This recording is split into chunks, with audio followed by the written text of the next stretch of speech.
Oke, kita mulai lagi ya.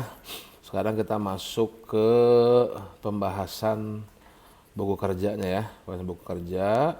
Nah, ini untuk unit kompetensi perencanaan pada indikator keberhasilan.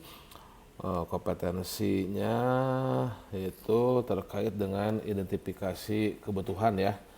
Nah, ini pada buku kerja sudah dijelaskan. Nah, tugasnya ya bahwasannya dari skenario tadi ya, skenario pada konten sebelumnya dalam buku kerja. Nah, untuk jenis kompetensi melakukan perencanaan dan indikator pertama ya, indikator keberhasilan pertama yaitu identifikasi kebutuhan, ini harus melengkapi lampiran 3 ya. Nah, melengkapi lampiran 3.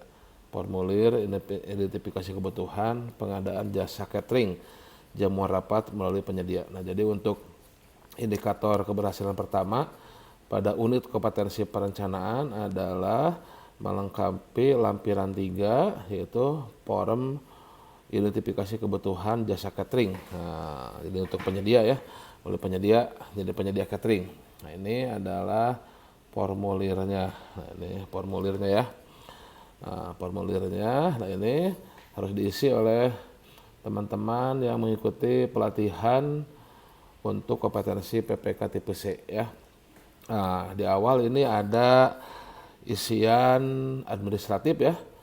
Nama KLPD-nya, satkernya, PPK-nya siapa ya. Nah, ini silahkan lihat di buku kerja. Nah, ada, nah ini kan, nah ini kan, nah nama satkernya ini, nah di skenario ada BPSDM Provinsi X ya. Kemudian nama PPK-nya juga ada ya, silahkan diisikan, dipindahkan dari skenario buku kerja ke formulir isian ini si PPK-nya. Nah, kemudian nama atau jenis kegiatan. Nah, nama kegiatannya tadi apa di buku kerja? Nama kegiatannya adalah, nah ini kan ada penyedia. Nah, nih penyediaan jasa catering, jamuan rapat. Nah, ini nama kegiatannya ya. Penyediaan jasa catering, jamuan rapat. Oke. Kemudian outputnya apa? Outputnya hasilnya ya tentunya ini adalah makan siang dan 2 kali kudapan snack. Ini untuk peserta pelatihan BIMTEK ya, untuk peserta pelatihan BIMTEK. Itu jenis kebutuhan. Nah, ini apakah barang, apakah konstruksi atau konsultan atau jasa lainnya. Tentunya untuk catering ini termasuk ke jasa lainnya ya. Untuk catering ini termasuk ke jasa lainnya. Nah, ini untuk isian administratifnya ya. Nah, kemudian kita masuk ke pertanyaan-pertanyaan terkait identifikasi kebutuhannya. Sebelum kita mulai, secara mendasar kita harus bisa menjawab sebetulnya yang paling utama adalah 5W 1H itu ya. 5W ya, siapa, apa ya, what apa, mengapa ini kebutuhan ini muncul ya, mengapa, kemudian di mana ya, dan kapan ya, serta how ya, serta bagaimana pengadaannya. 5 pertanyaan why itu harus dijawab, dan how ya bagaimana. Ini saya sudah coba dikasih tambahan ya 5W1H-nya. Nah, pertama, nah ini silakan, ini bisa ditambah kurang ya.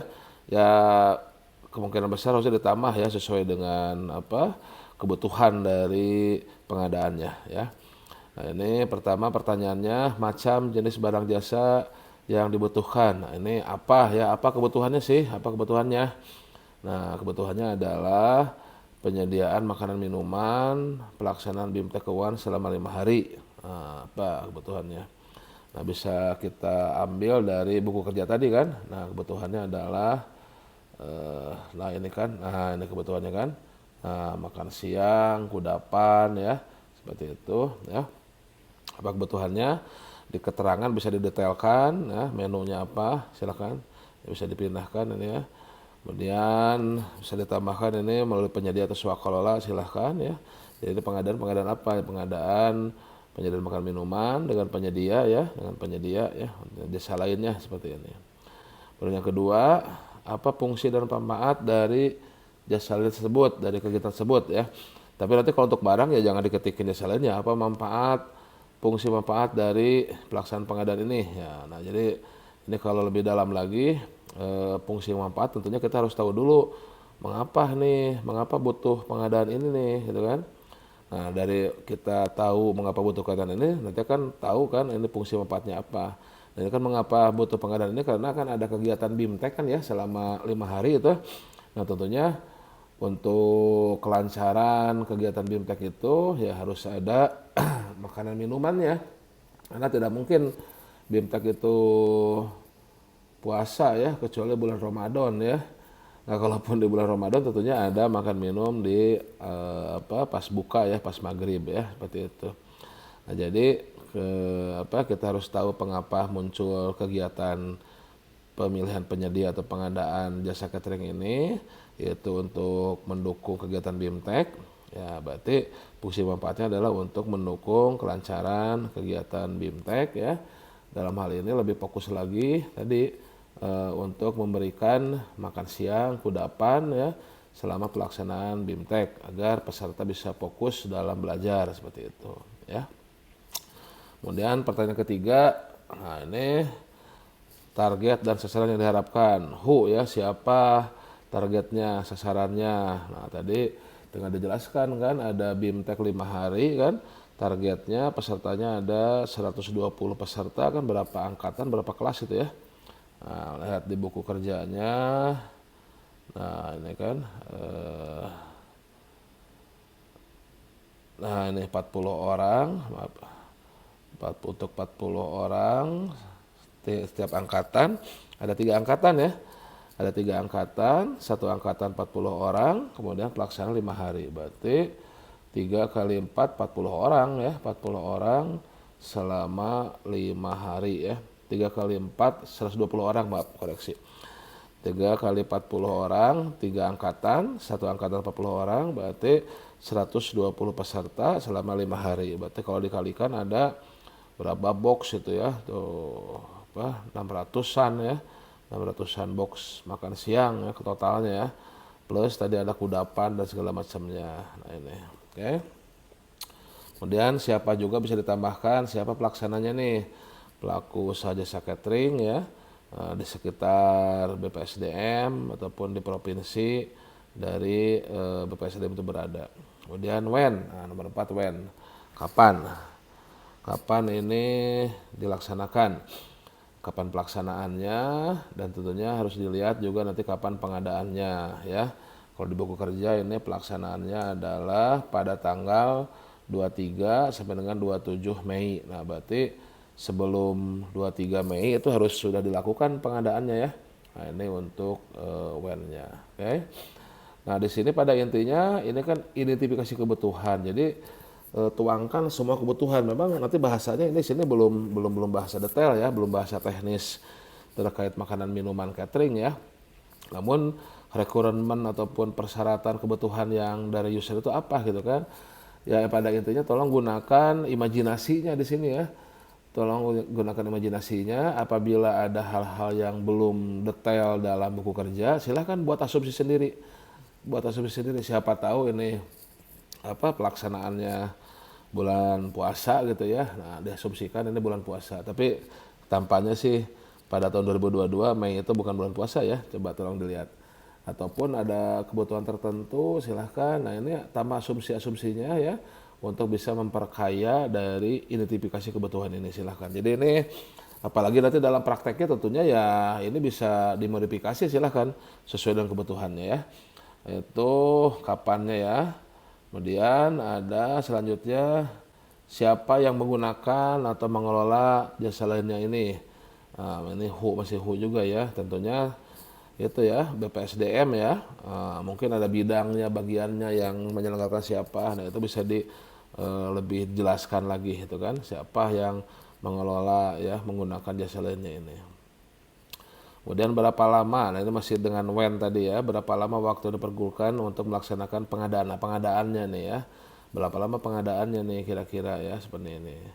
Kemudian apakah jasa lainnya tersebut dibutuhkan untuk menunjang kegiatan yang bersifat rutin. Nah, ini apakah rutin untuk pelaksanaan pelatihan ini, apakah rutin tiap tahun ada. Nah, kalau memang rutin, ya kalau memang ini insidentil, tidak tiap tahun muncul, bukan rutin, ya berarti bukan untuk menunjang kegiatan yang rutin ya. Kemudian berapa tenaga yang diperlukan untuk pengadaan jasa tersebut? Nah, tenaga kerja yang diperlukan, apakah ada tenaga khusus nggak? Misalkan apakah sektor tertentu ya? Nah, kita kan ya, silakan buat asumsi, siapa tahu ini misalkan untuk pejabat eselon 2 atau eselon 3 yang mungkin memerlukan servis khusus tertentu, silahkan ya. Kemudian nomor 9 terkait pelaku usaha ya. Nah, siapa pelaku usahanya ya?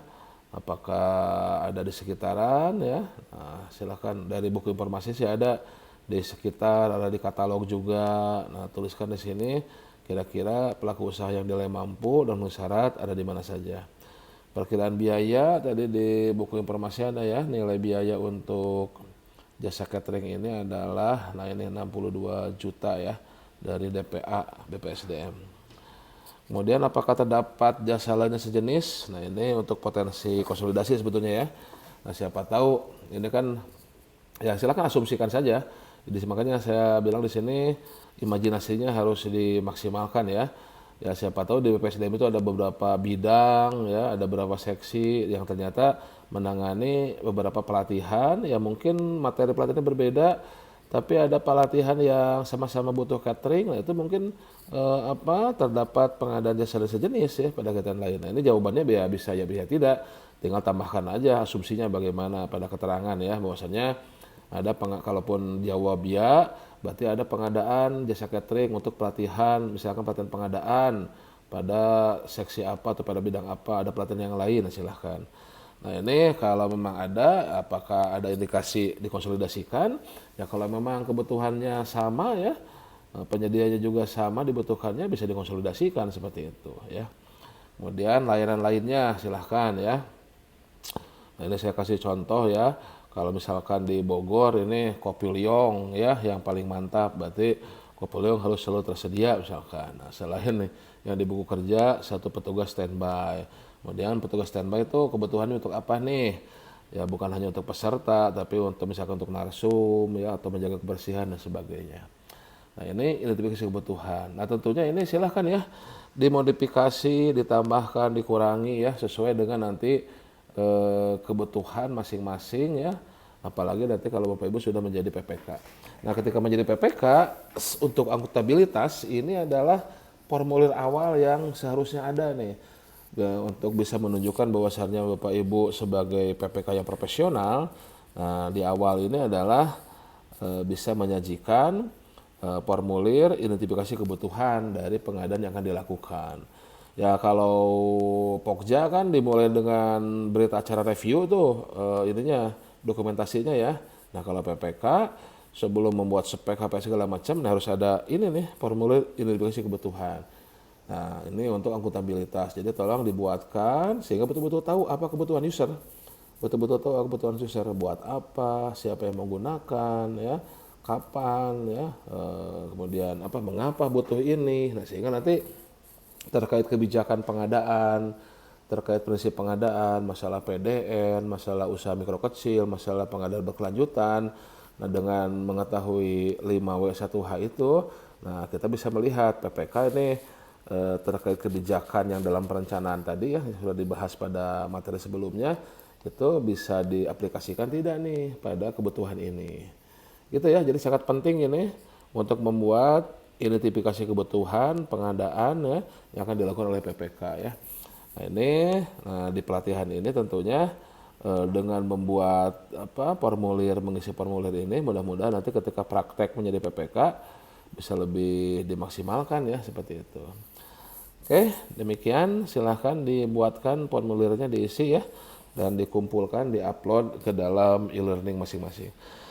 Demikian, sehat selalu, sukses selalu, bahagia selalu, dan salam pengadaan dari Bogor.